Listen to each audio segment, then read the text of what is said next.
নমস্কাৰ আপুনি চাবলৈ আৰম্ভ কৰিছে এছবি অসম মিডিয়া। আজি হৈছে 5 এপ্ৰিল আৰু আজি সন্ধিয়াৰ কেইবাটাও গুৰুত্বপূৰ্ণ খবৰ আহি পৰিছে আৰু এনেধৰণৰ খবৰসমূহ নিতৌ চাবলৈ চেনেলটো ছাবস্ক্ৰাইব কৰি ভিডিঅ'টোত এটা লাইক কৰি দিব। জনাইছোঁ ৰাজনৈতিক প্ৰেক্ষাপটৰ আৰু এটি ব্ৰেকিং নিউজ ডাঙৰ খবৰ। সমাগত 26ৰ বিধানসভা নিৰ্বাচন 9 এপ্ৰিলত ৰাজ্যত অনুষ্ঠিত হ'ব বিধানসভা নিৰ্বাচন আৰু এইবাৰ নিৰ্বাচনৰ পূৰ্বে বিজেপিক লৈ তীব্ৰ সমালোচনা লুৰিণজ্যোতি গগৈৰ। কৈছে যে বিজেপি শাসনলৈ আহিলে এইবাৰ চামুচেৰেদি জেচিবিৰে লৈ যাব। এনে মন্তব্য এতিয়া ৰাজনৈতিক মহলত তীব্ৰ উত্তেজনাৰ সৃষ্টি কৰিছে। 6 জনগোষ্ঠীক জনজাতিকৰণৰ নামত চৰম প্ৰতাৰণা কৰিলে বিজেপিয়ে আৰু জুবিন গাৰ্গকো ন্যায় প্ৰদান কৰিব নোৱাৰিলে বিজেপি চৰকাৰখনে আৰু শাসনলৈ আহিলে এইবাৰ চামুচেৰেদি জেচিবিৰে লৈ যাব বিজেপি আৰু এই মন্তব্য কৰিছে লুৰিণজ্যোতি গগৈয়ে। মানুহৰ হৃদয়ত এতিয়া গুজৰি গুমৰি আছে বিজেপি বিৰোধী চেতনা। 9 এপ্ৰিলত বহিঃপ্ৰকাশ ঘটনা দেখিবলৈ পোৱা যাব এয়া আৰু পৰিৱৰ্তনৰ ধুমুহা বলিবলৈ লৈছে এতিয়া ৰাইজৰ মাজত। ইভিএমত বুটাম টিপাৰ পূৰ্বে পৰিৱৰ্তনৰ ধুমুহাজাক চুনামিলৈ পৰিণত হ'ব। কুংকি চৌধুৰীৰ নিৰ্বাচনী প্ৰচাৰৰ প্ৰসংগৰে এইবাৰ লুৰিণজ্যোতি গগৈৰ এই মন্তব্য শুনিবলৈ পোৱা গৈছে। অসমত বিৰোধীৰ চৰকাৰ গঠন হোৱাটো 100% নিশ্চিত বুলি এতিয়া দাবী কৰিছে অজাপৰ সভাপতি লুৰিণজ্যোতি গগৈয়ে আৰু খোৱাংবাসী ৰাইজে ব্যতিক্ৰম সেয়া দেখুৱাই দিব লাগিব মুখ্যমন্ত্ৰীক আৰু 6 জনগোষ্ঠীক জনজাতিকৰণৰ নামত চৰম প্ৰতাৰণা কৰিলে বিজেপিয়ে। জুবিন গাৰ্গকো ন্যায় প্ৰদান কৰিব নোৱাৰিলে বিজেপি চৰকাৰখনে আৰু জুবিন গাৰ্গক ন্যায় প্ৰদান কৰোঁতে নিৰ্বাচন পালেহি আৰু কেতবোৰ বিস্ফোৰক মন্তব্য কৰিছে এইবাৰ লুৰিণজ্যোতি গগৈয়ে। জনাইছোঁ আৰু এটি ব্ৰেকিং নিউজ ডাঙৰ খবৰ। সমাগত 26ৰ বিধানসভা নিৰ্বাচন আৰু নিৰ্বাচনৰ পূৰ্বেই ৰাজ্যৰ মুখ্যমন্ত্ৰী ডক্টৰ হিমন্ত বিশ্ব শৰ্মাৰ বিস্ফোৰক মন্তব্য। ৰাহুল গান্ধীক মানসিক বিকাৰগ্ৰস্ত আখ্যা দিছে ৰাজ্যৰ মুখ্যমন্ত্ৰীগৰাকীয়ে। জনাইছোঁ সবিশেষ খবৰ। ৰাহুল গান্ধীক মানসিক বিকাৰগ্ৰস্ত আখ্যা মুখ্যমন্ত্ৰী ডক্টৰ হিমন্ত বিশ্ব শৰ্মাৰ। ৰাহুল গান্ধীয়ে কি কৰি ফুৰে নিজেই নাজানে আৰু কেতিয়াবা দাড়ি ৰাখে, কেতিয়াবা দাড়ি নাৰাখে, কেতিয়াবা ডাঙৰ চোলা পিন্ধে, আন কেতিয়াবা টি-চাৰ্ট পিন্ধে ৰাহুল গান্ধীয়ে। আৰু ৰাহুল গান্ধী কোন হয় বুলি এতিয়া প্ৰশ্ন কৰিছে মুখ্যমন্ত্ৰীগৰাকীয়ে আৰু হু ইজ ৰাহুল গান্ধীত এইবাৰ প্ৰশ্ন কৰিছে হু ইজ ৰাহুল গান্ধী বুলি। আৰু মোক গ্ৰেপ্তাৰ কৰিবলৈ হ'লে ৰাহুল গান্ধী কোন বুলি এতিয়া কটাক কৰি বিস্ফোৰক মন্তব্য কৰিছে ৰাজ্যৰ মুখ্যমন্ত্ৰী ডক্টৰ হিমন্ত বিশ্ব শৰ্মাই। আৰু ৰাহুল গান্ধী ৰাস্তাৰ মানুহ বুলি কৈছে মুখ্যমন্ত্ৰীগৰাকীয়ে। মোক গ্ৰেপ্তাৰ কৰিবলৈ ৰাহুল গান্ধী চৰকাৰ নকয়, ৰাহুল গান্ধী মুখ্যমন্ত্ৰীও নকয়, আনকি প্ৰধানমন্ত্ৰীও নকয় বুলি কৈছে।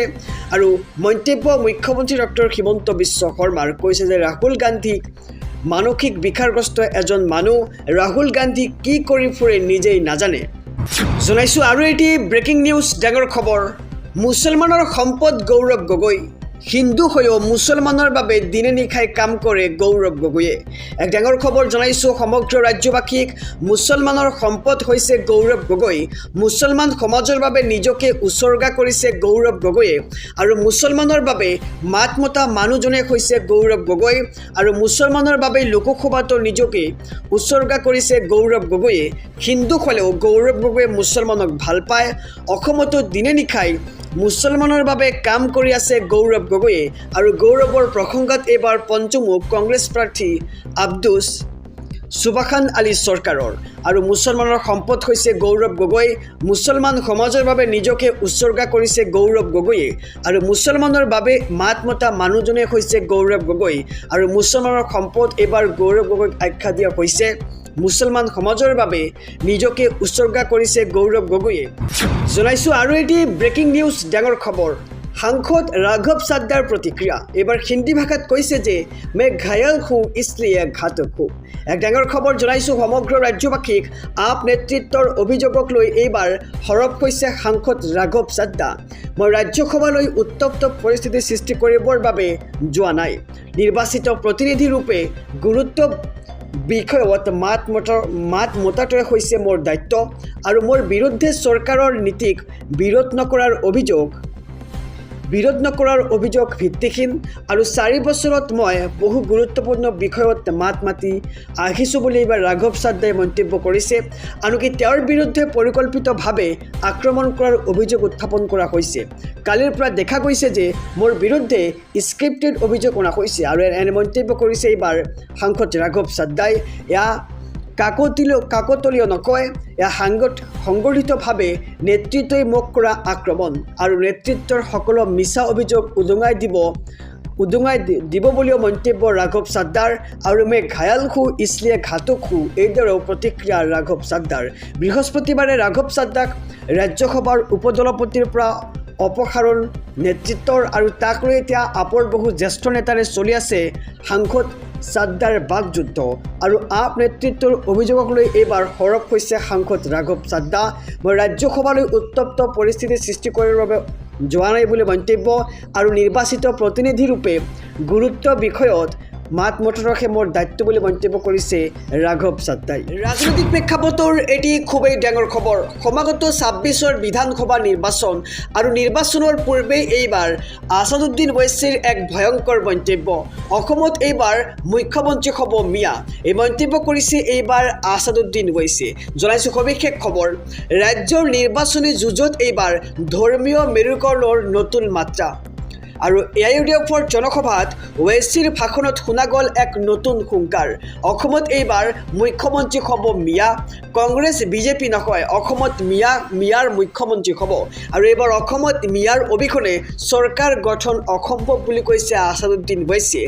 আৰু এইবাৰ কংগ্ৰেছ বা বিজেপি নকয়, অসমত এগৰাকী মিয়া মুখ্যমন্ত্ৰী হোৱাৰ সময় আহি পৰিছে। পৃথিৱী থকালৈকে মুছলমান থাকিব আৰু কোনেও কাকো আঁতৰাব নোৱাৰে। অসমত নিৰ্বাচনী প্ৰচাৰ চলাই ভয়ংকৰ মন্তব্য আছাদুদ্দিন ওৱেইছিৰ। ৰাজ্যৰ নিৰ্বাচনী যুঁজত এইবাৰ ধৰ্মীয় মেৰুকৰণৰ নতুন মাত্ৰা দেখিবলৈ পোৱা গৈছে। AIUDFৰ জনসভাত ওৱেইছিৰ ভাষণত শুনা গ'ল এক নতুন হুংকাৰ। অসমত এইবাৰ হ'ব মিয়াৰ মুখ্যমন্ত্ৰী আৰু অসমত এইবাৰ মুখ্যমন্ত্ৰী হ'ব মিয়া, কংগ্ৰেছ বিজেপি নকয়, অসমত মিয়াৰ মুখ্যমন্ত্ৰী হ'ব আৰু এইবাৰ অসমত মিয়াৰ অবিহনে চৰকাৰ গঠন অসম্ভৱ বুলি এক প্ৰকাৰ বিস্ফোৰক মন্তব্য কৰিছে আছাদুদ্দিন ওৱেইছিয়ে। জনাইছোঁ আৰু এটি ব্ৰেকিং নিউজ, ডাঙৰ খবৰ। এইবাৰ ৰাহুল গান্ধী সন্দৰ্ভত ৰাজ্যৰ মুখ্যমন্ত্ৰী ডক্টৰ হিমন্ত বিশ্ব শৰ্মাৰ বিস্ফোৰক মন্তব্য। কৈছে যে মোক গ্ৰেপ্তাৰ কৰিব নোৱাৰে 7 জনম লোক ৰাহুল গান্ধীয়ে। এক ডাঙৰ খবৰ জনাইছোঁ সমগ্ৰ ৰাজ্যবাসীক। ৰাহুল গান্ধীক নিৰ্বাচনী সভাৰ পৰাই এইবাৰ অপেন চেলেঞ্জ ৰাজ্যৰ মুখ্যমন্ত্ৰী ডক্টৰ হিমন্ত বিশ্ব শৰ্মাৰ। মোক গ্ৰেপ্তাৰ কৰিবলৈ ইন্দিৰা গান্ধী আৰু ৰাজীৱ গান্ধীয়ে পুনৰ জন্ম ল'ব লাগিব বুলি এক প্ৰকাৰ বিস্ফোৰক মন্তব্য কৰিছে ৰাজ্যৰ মুখ্যমন্ত্ৰীগৰাকীয়ে। ৰাহুল গান্ধীয়ে 7 জনম ল'ব লাগিব আৰু মোক এই জনমত গ্ৰেপ্তাৰ কৰিব নোৱাৰে কোনোৱে। 7 জনমৰ পিছতহে মোক কিবা কৰিব পাৰিব। ৰাহুল গান্ধী ভাৰতৰ ৰাজনীতিৰ পাপ্পু আখ্যা দিছে ৰাজ্যৰ মুখ্যমন্ত্ৰীগৰাকীয়ে। লগতে গৌৰৱ গগৈকো অসমৰ ৰাজনীতিৰ ছটা পাপ্পু আখ্যা দিছে ৰাজ্যৰ মুখ্যমন্ত্ৰী ডক্টৰ হিমন্ত বিশ্ব শৰ্মাই।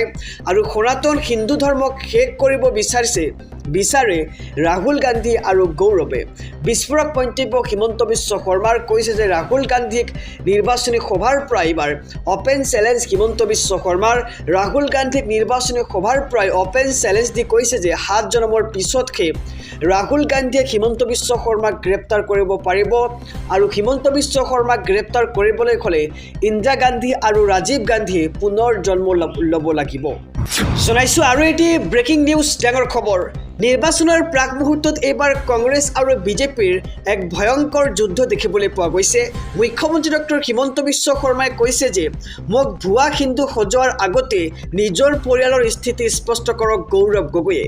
পাকিস্তানী সংবাদ মাধ্যমত গৌৰৱ গগৈক লৈ কিয় ইমান চৰ্চা হয় আৰু গৌৰৱ গগৈলৈ পোনপটীয়া প্ৰত্যাহ্বান এইবাৰ ৰাজ্যৰ মুখ্যমন্ত্ৰী ডক্টৰ হিমন্ত বিশ্ব শৰ্মাৰ। জনাইছোঁ সবিস্তাৰে খবৰ। মোক ভুৱা হিন্দু সজোৱাৰ আগতে নিজৰ পৰিয়ালৰ স্থিতি স্পষ্ট কৰক গৌৰৱ গগৈয়ে। তেওঁৰ পত্নী আৰু সন্তানৰ ধৰ্ম কি প্ৰশ্ন কৰিছে ৰাজ্যৰ মুখ্যমন্ত্ৰী ডক্টৰ হিমন্ত বিশ্ব শৰ্মাই। ৰাহুল গান্ধী মানে পাপ্পু আৰু গৌৰৱ গগৈ হৈছে অসমৰ ছটা পাপ্পু। পাকিস্তানী সংবাদ মাধ্যমত চলিছে গৌৰৱ গগৈৰ সমৰ্থনত বিশেষ টক শ্ব' আৰু অসমৰ নিৰ্বাচনক লৈ পাকিস্তানত অভূতপূৰ্ব আলোচনা দেখিবলৈ পোৱা গৈছে আৰু স্পষ্ট হৈ পৰিছে গৌৰৱ গগৈৰ পাকিস্তান সংযোগ অসমৰ নিৰ্বাচনক লৈ পাকিস্তানত ইমান আলোচনা আগতে কেতিয়াও হোৱা নাছিল আৰু গৌৰৱ গগৈ কুংকি চৌধুৰীৰ দৰে উদাৰবাদীয়ে সনাতন ধৰ্ম শেষ কৰাৰ পৰিকল্পনা কৰিছে আৰু তথাকথিত উদাৰবাদী চিন্তাধাৰাৰ আৱৰণত সনাতন ধৰ্মৰ বিৰুদ্ধে চলিছে বৃহৎ ষড়যন্ত্ৰ আৰু গৌৰৱ গগৈক এইবাৰ তীব্ৰ কটাশ মুখ্যমন্ত্ৰী ডক্টৰ হিমন্ত বিশ্ব শৰ্মাৰ মোক ভুৱা হিন্দু সজোৱাৰ আগতে নিজৰ পৰিয়ালৰ স্থিতি স্পষ্ট কৰক গৌৰৱ গগৈয়ে তেওঁৰ পত্নী আৰু সন্তানৰ ধৰ্ম কি বুলি প্ৰশ্ন কৰিছে ৰাজ্যৰ মুখ্যমন্ত্ৰীগৰাকীয়ে